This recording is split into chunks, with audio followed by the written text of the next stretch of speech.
Hey guys, I'm Davey Wavey, creator of the gay erotic website Himeros.tv, and today I am joined by sex coach Finn Deerhart. And today, like every day, we're talking about gay sex in a special edition live from Hong Kong. Himeros Live is sponsored by Himeros.tv. Created by Davey Wavey, Himeros.tv has everything that you love about porn: the models, the cum shots, the fucking, and combines it with authenticity, pleasure, and sexual exploration through explicit erotic videos co-created by a team of gay sex experts, all designed to give you the best gay sex of your life. Join today for 20% off at himeros.tv/sale. Himeros.tv, it's like porn, but better. Hey, Finn. Oh, wait. It's like porn, but on sale. Hey, what's up? How are you? I feel like I usually introduce you as, today I said I'm joined by sex coach Finn Deerhart. I stumbled on it. I feel like I usually call you gay sex coach. I think you always say sex coach. Sex coach? Is your title, would it be sex coach or gay sex coach? I go by sex and intimacy coaching, actually. Okay, because a lot of your clients are not gay. No, 95% are. Oh, they are. Okay. Yeah, but it's like a self-selecting process. I mean, people that know me and know what I talk about, they come for that. So I do have some other for clients. So yeah. Do you have any non-queer clients? Yeah. Oh, interesting. Yeah, I really actually appreciate just different perspectives sometimes, and seeing people have really similar struggles in a different kind of context, you know? Yeah. I often, when I talk to my straight friends, I feel like they have explored, like, their sex seems like less, I don't know, like less multi-dimensional kind of. No? Yeah, there's a lot of scripts that they follow in society. Yeah. Yeah. But also in the Bay Area, I mean, a lot of straight people are very exploring, and there's like big sex clubs for for straight people, and yeah, swingers groups, poly groups. Yeah, I think that's one of our roles as gay men, is to demonstrate like a more complete, more complex sexuality for straight people. I think so too. Yeah, it's like our part of the yeah. I think we talked about this somewhere, you and I did. But yeah, we haven't had the same scripts, and that makes it a little challenging to form relationships. We also have been outside of it, so we get to be creative and do what actually feels authentic. So speaking of that, I want to talk to you a little bit about the picture that you sent me. Oh, yeah. Last week. But before we do, since we're in Hong Kong, I think my connection's a little bit slow, so I'm going to turn my camera off. Okay. But I want you guys to first see the view for those of you who are watching the video version of this. I thought you meant of the picture. I was like, no. No. Of my. Can you see that? I can. Yeah. Yeah, girl, that's Hong Kong. Wow. Isn't that crazy? It is crazy. It exists. Right. It does exist. now my camera's going off to preserve bandwidth so that I can better communicate with you all. All right, so penis picture in church. I was delighted to receive this through iMessage the other day. All right. Well, first of all, I still don't know like where you were, what happened. Can you describe? Yeah. Oh, dude, it was such a great day. So we were in New York, and that's my partner and I. And it had been really nonstop go since we got there, with work commitments and things to do, you know. So the first day that we had a chance to chill, we went to see the Robert Mapplethorpe exhibit at the Guggenheim, and it was amazing. So when I was a little kid, I used to look at books, and I saw Robert Mapplethorpe pictures when I was a little kid, some of the fetish shots, and they were emblazoned in my mind. That's when I started knowing that I was gay. So I was just really excited that there's a full exhibit of his work at the Guggenheim. So we went, and it was really awesome and insightful. And next door to the Guggenheim, there's a church that was selling coffee too. So I thought, I'll stop and get coffee. And we went inside, and wait, the church had a coffee shop, like a little cafe thing. Yeah, totally. Is this a real church? Yeah, totally, real church. So we went inside, and both my partner and I have very religious backgrounds, and so there's a lot that we connect over about religiosity and shame, and just also the senses inside of us that still feel very devoted to something, you know. So we went inside this church and it was really empty. And I just immediately started having these feelings of whenever I was younger.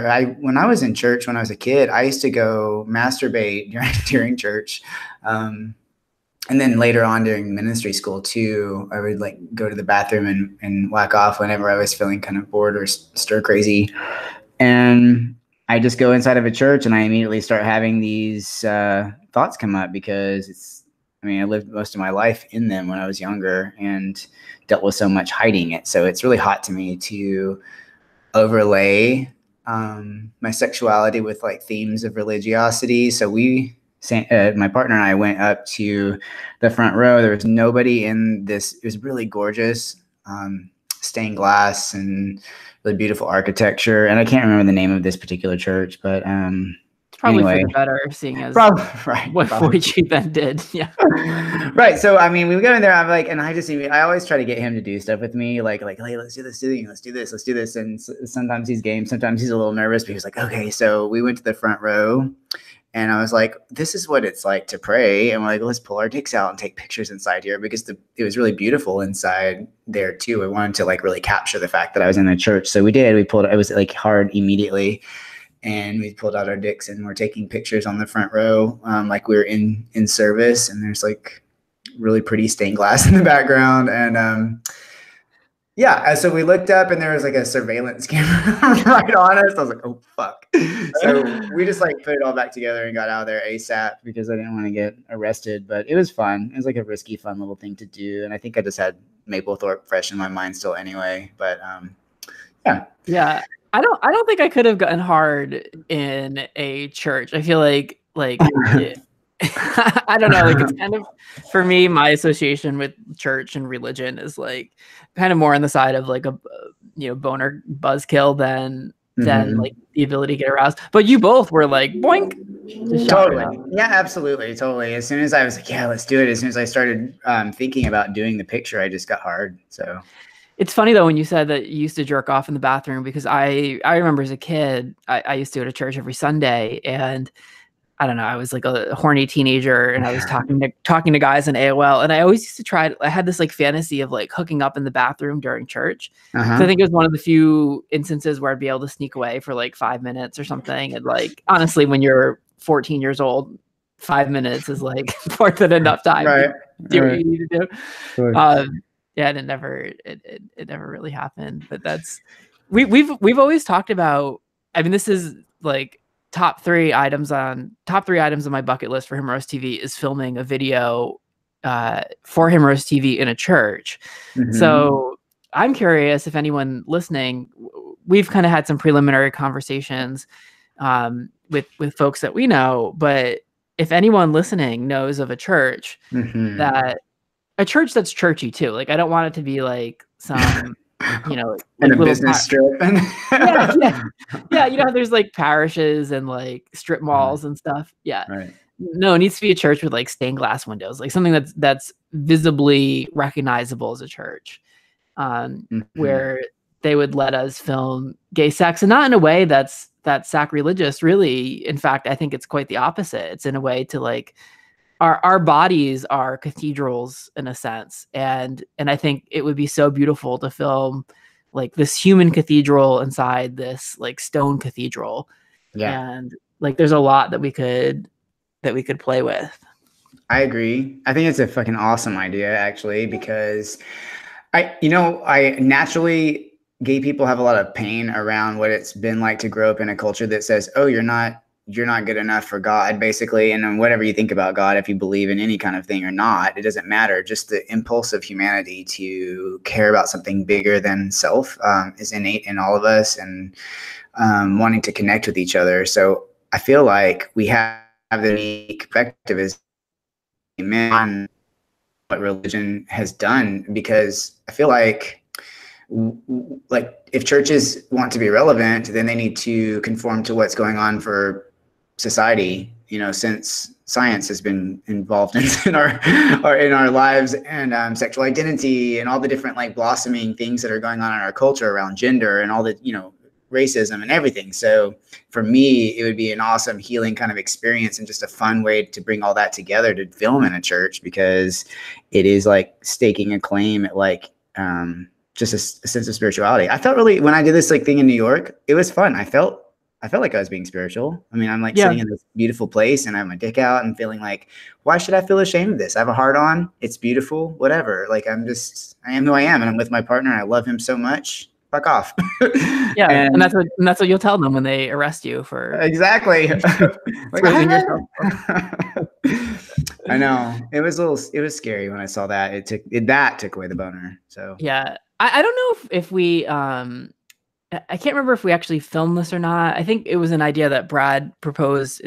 There's a ritual he does. I think it's Brad. It's called like sex as a prayer. Mm-hmm. And I don't think we filmed it yet. But I think for me, like I feel like put me in a church, I don't feel particularly connected to like a higher like being or power or energy. Mm-hmm. If I'm having good sex, like if I'm in the throes of like a prostate orgasm, that's when I feel like connected to something bigger than myself. Yeah. So I think there's this whole layer that we could explore. We could film a whole fucking series in a church, like a whole a whole project, but like the Stations of the Cross. Yeah, Jesus is coming. I agree. Well, I mean, it's funny because like, this whole mainstream, like the mainstream, I want to like disclaim too, there are some really amazing people that are religious and they're doing amazing things in the world. So this wouldn't apply to those people, but there's a lot of just animosity in a lot of mainstream religion towards other people and other religions. And just this idea that, like you're not good enough because you're gay. So reclaiming that is a really awesome, I don't think it's just like an awesome healing event, because what happens a lot of time, I think, is for men, it's like they don't know how to get back to a sense of spirituality in themselves, because it's like, well, fuck that and fuck that and fuck that. And then kind of an emptiness. And I just mean like a secular spirituality around just like opening your heart to people and connecting with other people and being vulnerable. And it's all kind of wrapped up together. Yeah, well, right. In a secular, I think the only time I've felt it in like a traditional religious structure, and even then, I guess it wasn't that particularly traditional, was when I went to the Metropolitan Community Church in Toronto, and it was the Reverend who, what was his name? Brent Hawk, maybe was the. I think he's like a bishop, and he's won like all these accolades, and so anyway, he was delivering some service, and he read this passage from the Bible that was like that week's like homily or whatever, and it was pretty horrible, whatever the passage was from the Bible. And he finished reading it, and I remember thinking to myself like, oh, this is why religion fucking sucks. Like I hate this shit. And I'm like sitting there, I'm like, I can't believe I came to this church to like, here I am with like all these gay people. There's like a rainbow flag, which is really excited about, and now he opens this like book and reads this hateful whatever, and he finishes reading it, and he goes, well, he's like, here's why I disagree with that. And he kind of gave this really beautiful homily, and I just remember like crying like I don't know, for like 30 minutes. I was just like sitting in the back row crying, and like while he's giving this homily that was like inclusive and open and affirming for all people, and like looking around and seeing all these queer families and couples, and afterwards I was chatting with him, and I was like, I cried through like half of your service. And he's like, oh, that's pretty typical for like the first 6 months when people come to the church, because you go through the healing process you're talking about. Like we all have such deep fucking wounds. Well, not all of us, but I mean, I certainly do. So yeah, and we share each other's burdens a lot too. Like the collective, it's like our community itself, everything. Just it's been so influenced. Yeah, I love it. I think a church series would be amazing. All right, so send us a note, Davey at daveywavey.tv, if you know of a church where we could film some beautiful, affirming, life-giving gay sex. That'd be great. Getting this really awesome idea right now. If you want this to come to life, what if there's like a minister that's like delivering this like message of some kind that we just write ourselves while people are like fucking in there? It could be really like an orgy in the fucking church. With yeah, people just start doing it. Oh my God, I'm into it. Okay, so Anyway, so like I mentioned, I'm in Hong Kong right now. I'm here with my boyfriend Chad, and it's you've never been to Hong Kong, have you? I'm not. Yeah, it was a 16-hour flight from Los Angeles to get here. So I mean, it's a journey. So we're leaving in a few hours. We're flying back. So we did 6 nights here. We did 2 days in uh, Tai O, I think was the name of the town, which is like a small like fishing village, maybe an hour outside of like the central part of Hong Kong. And it's weird because there's like these, I just showed you, there's huge skyscrapers outside my window, but then you just travel a little bit and you're like out in the countryside. And there were like stilt houses on the river and people fishing, and the big thing that they sell out there was like dried fish and shrimp paste. Girl, everything smelled like shrimp paste. Like I think my clothes smell like shrimp paste. My suitcase smells like shrimp paste. Not a particularly enjoyable smell for me, but but it was really fun, and it was a nice way to kind of like start the trip because it was very like we had just done this long flight, and it was very relaxing to be out there. And we took a ride up to what they call like the Big Buddha, and it's like this like 70-foot Buddha on the top of a mountain, and you walk like all these steps up to get to it. And it was funny because when we were talking about it, speaking of religions, it was like you never hear of Buddhists like stirring shit up, like it's always the Christians or like extreme, and you just never hear of like Buddhists like starting wars, right? Like when did they do? Maybe I'm ignorant to the history. Like in the past there have been some violent Buddhist raids, but this is a long time ago, and certainly not Western Buddhism. Western Buddhism, and well, even today Eastern Buddhism, which I don't know a lot about, it's very, very inclusive. Yeah, it just felt it was just peaceful, and all the restaurants around the Buddha were all vegetarian restaurants, and so we did that, and then we went to central Hong Kong, and we stayed in it was called the Mini Hotel. And when I was in Tokyo, I stayed in a pod hotel, and I thought with Chad, it would be kind of fun to do something similar. So it was 90 square feet, which was basically a 4-foot by 6-foot bed, and a shower and a toilet. And Chad's 6 foot too, so he doesn't fit in anything here. Wow. Is he like a special human walking around that everyone kind of treats him in a certain way? In Hong Kong, not so much, but when we were in like Tai O in the fishing village, people would just like stare at him because they're just like, who is this like giant human being with like blonde hair? But it was really easy to find in crowds because you could always, if I got like separated from him, I could always see him. So we did that. It was like $40 for a night in like the Mini Hotel, and it was like, I think if you were like a budget traveler, I think it was like adequate. Like it had everything you needed. And now for the last 3 nights, we stayed at the Mandarin Oriental, which is like a super high-end luxury hotel. Where like when we left the Mini Hotel, we were like, can we get a taxi? They're like, yeah, walk outside, like get one. Wow. And then when we get to the Mandarin, like before we even got to the front desk to check in, like 5 people had like helped us and like whisked our luggage away. And like, it was just a completely different experience. Like when they come in twice a day to clean your room, and like, if you have electronics, they like tie the wires up with like Mandarin Oriental, like wire holders. And I left my laptop out and my iPad out, and she left like microfiber cloths on top of them to like clean them. And like, it's so extra. It's so extra. But it was fun. And like, is this the way that I typically travel? No, but I think if you're going to travel like halfway around the world, it's fun to kind of treat yourself for a few nights. Yeah, I'd imagine too. Like, I don't know, like I would feel so lost maybe in Hong Kong, like a sitting duck. Yeah.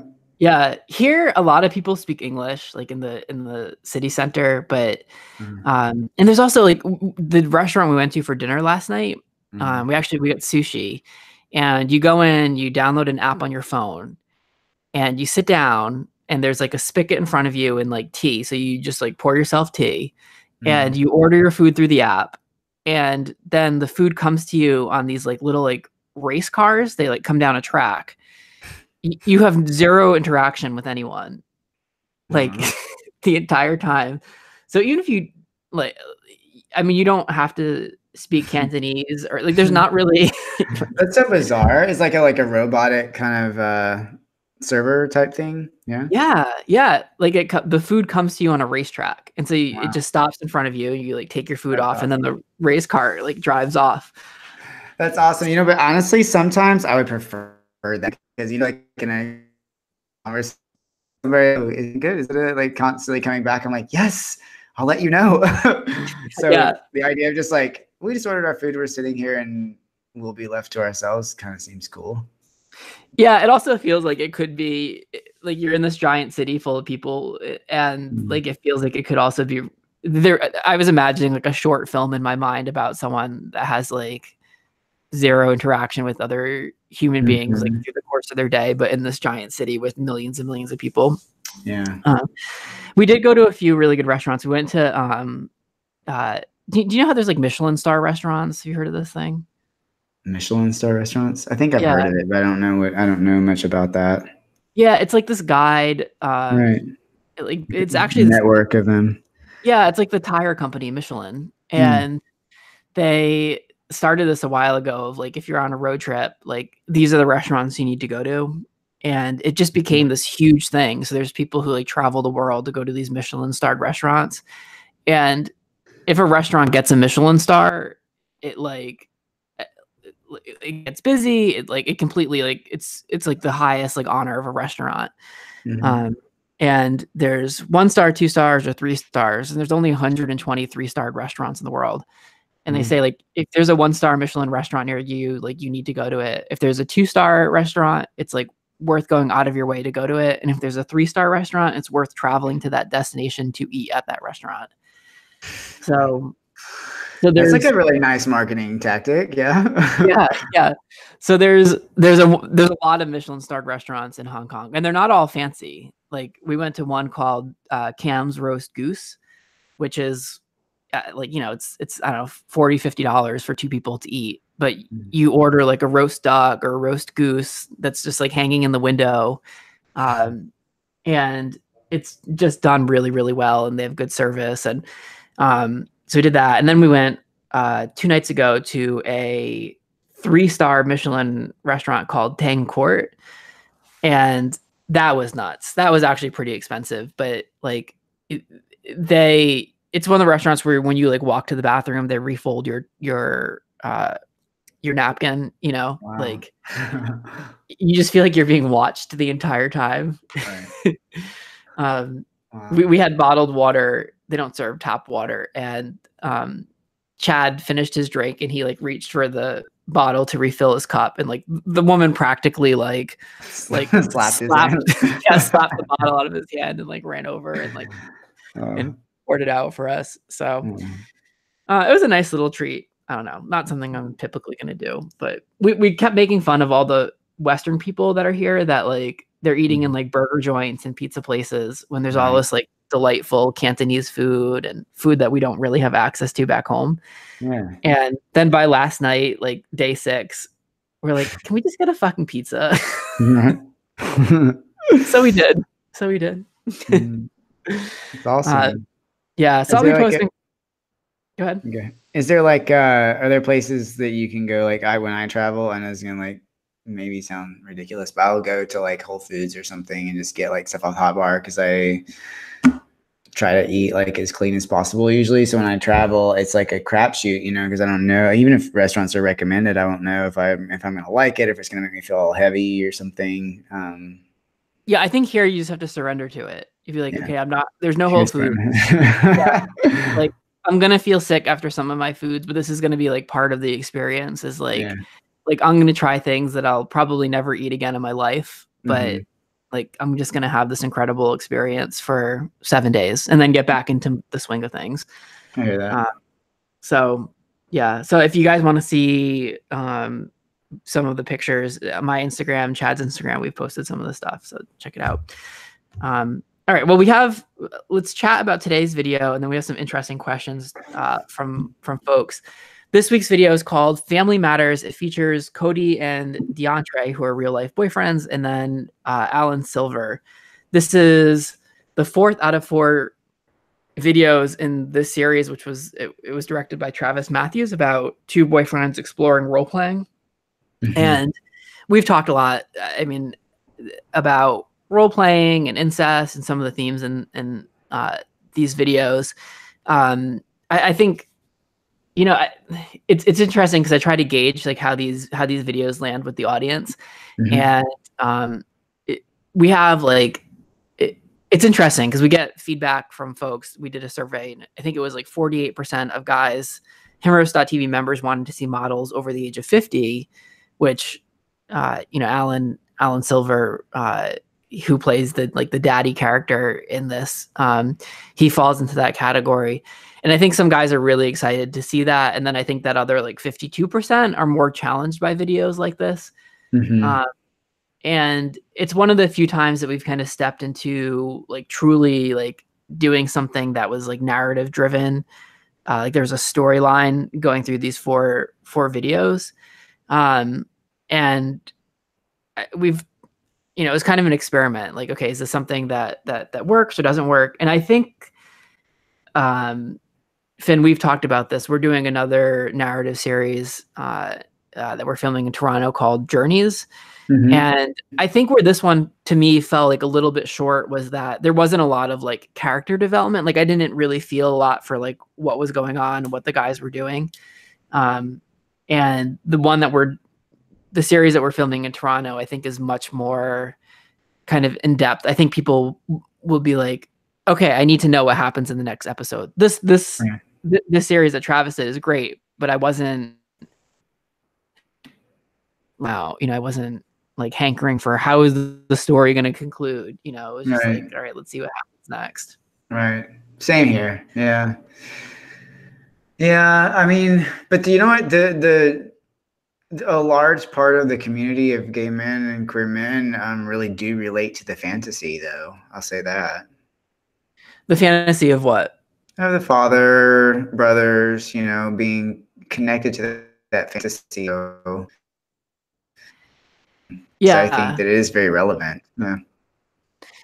Yeah. Well, I mean, that probably one of my the videos. Go ahead. No, go ahead. There's a little bit of a lag, I think. Actually, Finn, can you switch your camera off? Yeah, I can do that. I can switch it off. I'm gonna miss seeing your face and all those tattooed muscles in your tank top today. It's a new look. Am I like Tom of Finland mustache? Totally. I'm totally going for that. By the way, I walked into this like there's this vintage porn shop here in San Francisco, and I thought about you. It's got like all kinds of old magazines and posters and pictures, and I thought that it might be something I'd love to find some stuff in there and send you. But maybe when you're up here, you should check it out. It's totally inspiring me in this mustache thing. Do they have like actual photographs?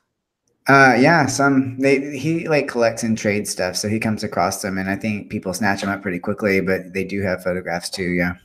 Oh my God. Yeah, I'm obsessed with that. That's really cool. Yeah. Maybe I'll have to make a trip up there. Totally. So you asked me, repeat? Well, I mean, how did you feel about this video? Oh, I was going to say, yeah, that's what it was. Of all the videos, I think I didn't personally, it wasn't my all-time favorite, but I appreciated the concept for sure, because like I said, the relevancy factor, and I can relate to those concepts too. So I think I didn't have, like you were saying, I didn't have this burning sense of like, I want to see more. And I think the reason why is because of what you described. Like I do want to see character development. I want to see, you know, a little more about why they want to hook up with him. So that's just me, you know. For someone else, it might be like, oh, he's the dad, whatever. But I'd like to see more of the psychodynamic that exists between the father and the son. And so the son being like more under the father's will and it being like more fleshed out, I think. Yeah. And also so Alan was also in, I think like episode 1 or he was in one of the other episodes. And to me, it was like kind of unclear, like how like who he was, because obviously this was a role playing exercise, Right. but like was he a friend of theirs who they like recruited into, like I wanted to see like the backstory of how it happened versus him just kind of like appearing. And even in this video, he was just like at the breakfast table and they were like, so dad, guess what? We've been having sex with each other. And he's like, oh yeah. And then they all start having sex and it's like, okay, but right. We want to see set up? the fork hit the plate, the shock, the fake shock, and then the like overturning. Yeah, and I want to know why it was interesting to them. Like, why did they want to explore this? Like, why was this fantasy like relevant? And like, I know why it's hot for me and exciting for me, but like, I want to know why it's alive for them. Totally. Yeah. So, I mean, it was still shot very, very pretty. Like, it still looked really good, and it was sexy. And I loved when they were like both sucking on Alan's dick. They were like on either side of his like daddy dick, and that was kind of hot. But I loved when they were both kneeling in front of him and he had both hands going on. That actually was a good spot in the video for me too. Yeah. Well, there's a free preview on Himeros.tv for you guys to check it out. I'm really, really excited about next week's video, which is called Glory Hold. Have you watched it yet, Finn? I have. Yes. Just initial first thoughts. I like it a lot. I think it's really beautiful, actually. Yeah. I think it's one of my favorite videos. Me too. And the narrative, like it's implied, it's not necessarily, well, it's not spoken, but it's like an implied narrative. Super cool. Beautiful. Yeah. I'm really excited about it. It's going to be fun to chat about next week. All right. So we have to quickly get to some questions from folks. Some of these are comments, which I thought were really interesting and I wanted to chat about. So I guess I'll read the first one here, Finn. Maybe we'll take turns with these. Okay. I just watched Butt Plug Ecstasy on Himeros.tv. If you want to know more about non-ejaculatory orgasms, I would be happy to share some experiences from my journey becoming multi-orgasmic. It is an incredible world and really like an altered consciousness and can go on for a really long time. Usually it's just out of lack of time that I stop around 20, 30, or 40 minutes, but my body could go on forever since I don't ejaculate, which would bring on the sleep. Finn's advice is on the mark. Slow down and be very present in your body, observing what's going on. I think a big part is muscle development and control. When I started on this journey, I was so much in my head, not in touch with my body, and didn't have the muscle tone down there. After very much pleasurable practice over the years, the mind-body connection, muscle tone have developed. And although it's counterintuitive, it is better to use smaller tools to develop the muscles. I started 6 years ago with the Himeros Helix, and only in the last year graduated to the Enjoy Large and recently to the Enjoy 2.0. Let me know if you're curious to hear more. So I think what he's talking about with muscle tone is it's like there's I mean, in some of our films, the tantra coaches have like talked about this and we've made some content around this, but it's squeezing, what is it, like the muscle in your pelvic floor. I think that's what he's like describing, right? That's your PC muscle, like the one that you would use to stop peeing with. And so what's the idea? Like, why is he saying it's important to have muscle development there? Because that's an awesome question. I'm really glad that this person wrote this in. Yeah, because when you start to come, the sensation of orgasm and ejaculation are separate responses in the body. They seem fused together in our minds. We experience them like they're like a domino effect. One triggers the other. And so if you have a really good sense inside and you're tuned into that, when that's about to switch over into ejaculation, you can clench your PC muscle throughout the duration of your orgasm, and it keeps the spasms from happening that shoot the cum out. So when you do that, you experience the orgasm, but you continue to experience the excitement as if you never came.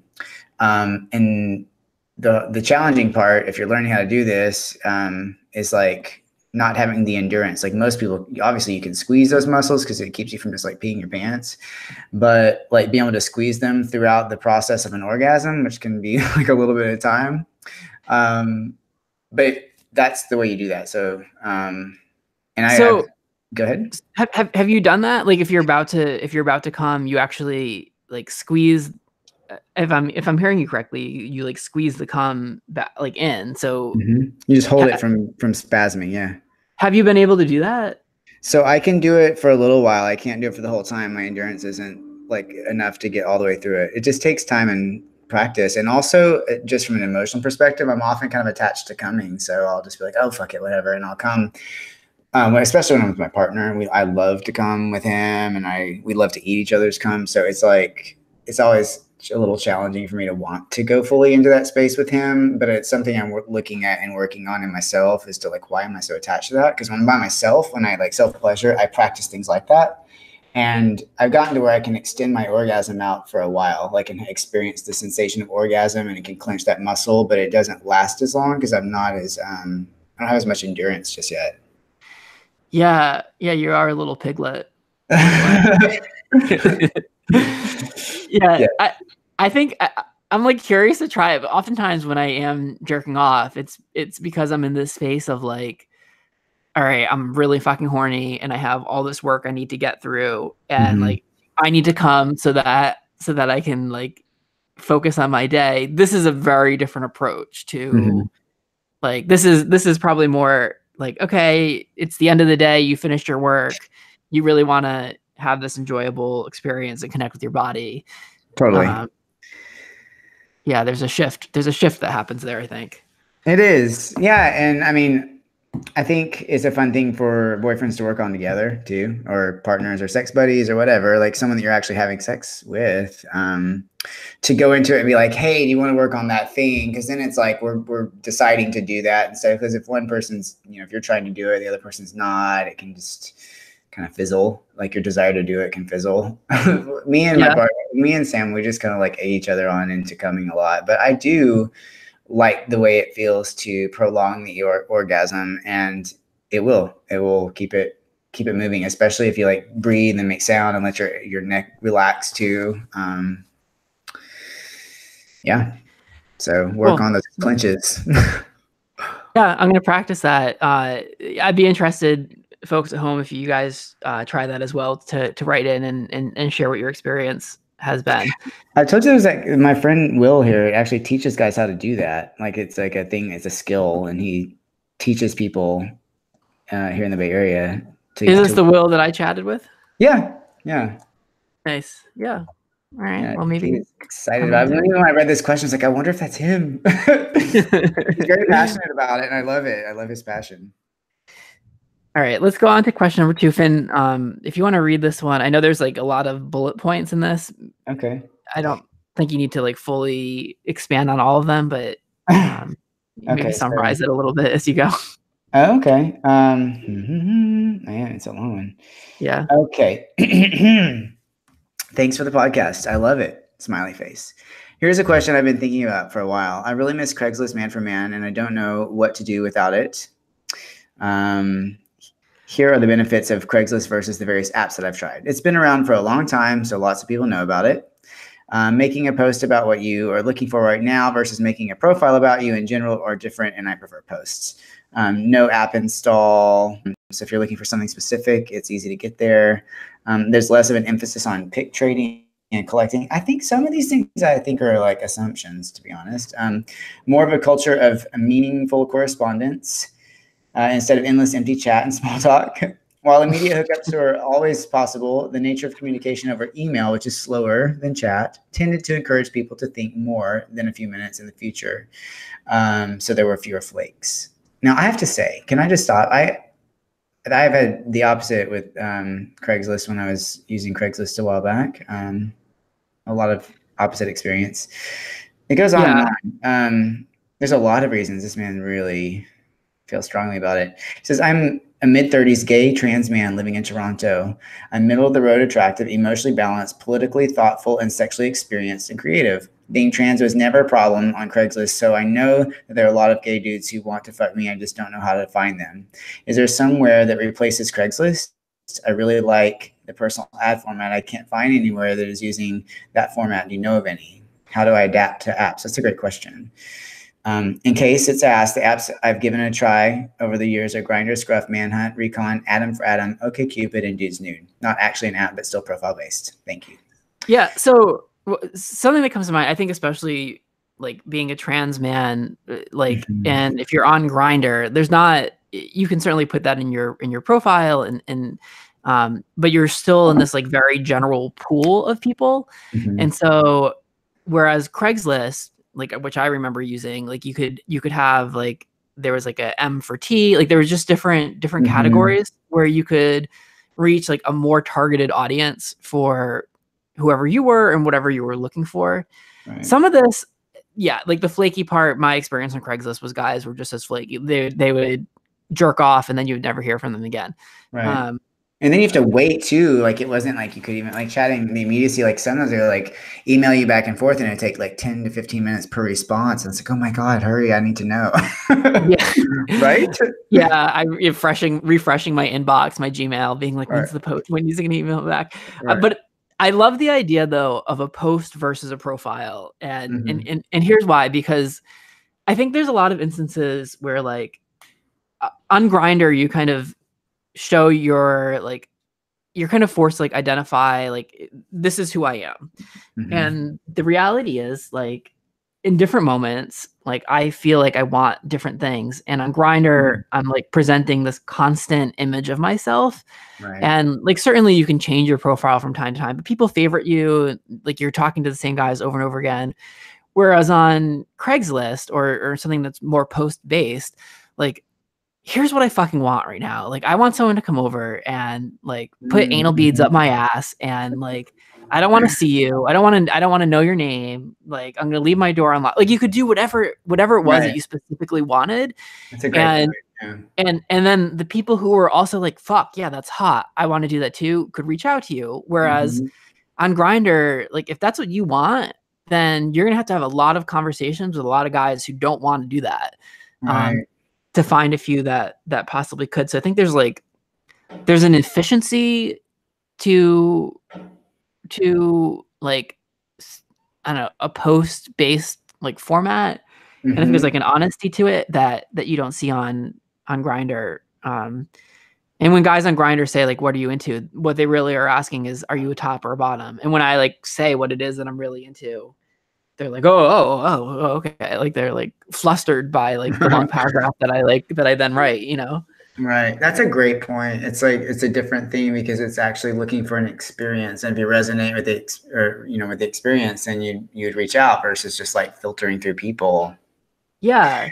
I mean, my suggestion to this person is, I don't know what it's like in Toronto. Maybe you could even have better insight, Davey, than I would. But in San Francisco, for instance, like meetups with people that are actually looking for, like in the kink scene, or like there's different spots in San Francisco where people meet up, trans people, or if you're into some particular kink, they just, get together and you meet people live like that, and have a better idea of whether or not you want to continue any kind of connecting with somebody just in person.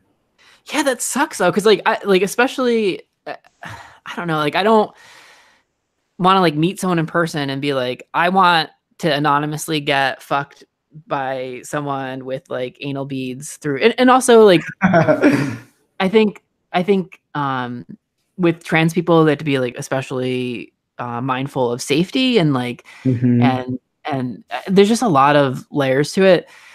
I know that there is an alternative to Craigslist. I haven't used it, but I've heard of, so I can't really vouch for it myself, but there's a website called doublelist.com, which is fairly new. I think it like basically started because Craigslist, went, because of all the fucking laws that were passed that they deleted their personal section. But Doublelist, from what I've heard, is really good, especially for like LGBT people. And it's a fairly robust site that gets a lot of traffic. So I think if you're in a city like Toronto, like New York, like San Francisco, it's probably going to be helpful. Probably less so. I don't think it has like the traction that Craigslist might have had in some of the smaller areas. So I would say try Doublelist. It's funny though, because you could also make a list of like why Grindr there's pros and cons of each. And I think just these different sites and these different apps cater to different people in different situations in different ways. But I do miss the days of Craigslist posts. And it was so filthy because people could be anonymous. Like I love that about it. It was just like, The misconnections too. Yeah, those were fun. Those are great. Yeah, I loved looking at the misconnections. Those are my favorite. Were you ever a missed connection? I was actually, yes. What happened? Well, I didn't actually connect with this person, but I knew it was me because I worked at a particular gym in Austin, Texas, and they described me and the tattoos. So I thought, well, but I just didn't follow up with that person. Why not? Well, I was in the closet, so I struggled a lot with being honest about what I wanted to do, and so there were certain windows of time, and I would be, on the hunt, and other times I was just unavailable for my own truth, and it was more of an ego boost, and it turned me on, but I didn't follow up with the person. No, I know of a guy. I was scared, like, who is this person, and what if they tell my wife, or what? Right. I didn't know who it could be. Like, it could be a trap, or right. Well, maybe it is your wife trying to see if you're gonna respond to this. I actually know of a couple where his boyfriend, he wanted to see if his partner was cheating, and made a post, a misconnection, and like chatted back and forth and arranged to meet up, and entrapment. Totally entrapped his partner. Talk about like unhealthy relationship dynamics. Oh, yeah. And so when his partner showed up, he was like, well, I wasn't actually going to have sex. And then he stuck his finger up his butt and he was like, you douched. You were planning on having sex. Wow. This is like dramatic. An episode of I know. The gaze of our lives. All right. All right. So we have one last question. You lick this finger and tell me. All right. One last question to get to before we wrap it up. All right. So my best friend, we've known each other since third grade. This is definitely switching gears here. My best friend, we've known each other since third grade, killed himself in 2016. And I was the last person that he spoke to. As my friendly neighborhood psychotherapist would say, I went down a very dark path. On a particular path, one particular path led me to a sexual encounter that went from consensual party of 2 to non-consensual party of 3. That has fucked with me a lot more than I had expected. Since that date, I have not had any sexual encounter at all, nothing, and I rarely have a jack-off session. Here's where you come in. I stumbled across your site and have been listening to the podcast a while, and I've been listening to the podcast while working out versus music. Hearing your discussions about deep subjects with gay folk with sincerity is really refreshing. So hearing all of this, some of it honestly seems a little bit out there for me as of now. I just have yet to apply it to myself to see what it means. You recently were talking about intentions during sex, and that rang hollow. Never done it or thought of it. Today, I had some alone time. I was doing stuff around the house while listening to the podcast of Cum-Filled Peaches. Yes, we did do a podcast on Cum-Filled Peaches. And it hit me. I'm going to jack off for myself, not for the cum. And then he says, you have to crawl before you walk, right? I haven't jerked off in almost 2 years. So I pulled out some lube, some sensual piggy verbal porn, a dildo, and a ball stretcher. I have never worn a ball stretcher. It falls off. Never really felt me. Well, dang it. It went on. Used a dildo and a nice sized butt plug. Lost myself in the video sounds. The erection came and then went, but the mission wasn't to come. It was to get back in the space of my body. After 45 minutes, yes, that long, I felt an all body orgasm. It was amazing, intense, powerful. All the grunts and energy were working through my body, awakening what had been sleeping for so long. My cock was not hard, but I came a lot. It's been about 12 hours since I've had that experience, and I still feel like I'm on cloud 9. So as a newbie to you and your pussy posse, thank you. Wow. Our pussy posse, wow. What? I know. I'm like, what's that mean? Yeah. Incredible, huh? Yeah, that's really beautiful, actually. Yeah, thanks for sending that in to us. For sure. Yeah, 12 years. 12 years of what? When they say like 12 years? And it took him 12 years to do that? No, it's been a few 12 hours. Okay. Yeah. 2 years. Okay. I was thinking that is so long to be affected, but yeah. Yeah. That's really interesting. First of all, I want to say that a lot of thanks for sending this and I appreciate your honesty. And I think the comment that he made about a lot of this like doesn't necessarily ring true, or some of it feels out there.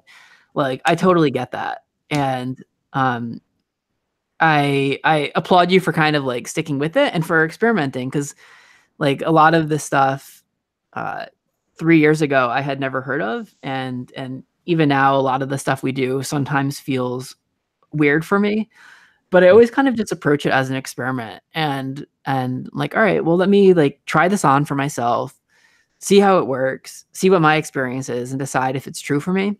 Mm-hmm. And sometimes it is, and then sometimes it's not, but I kind of keep an open mind to it, which it sounds like he has as well.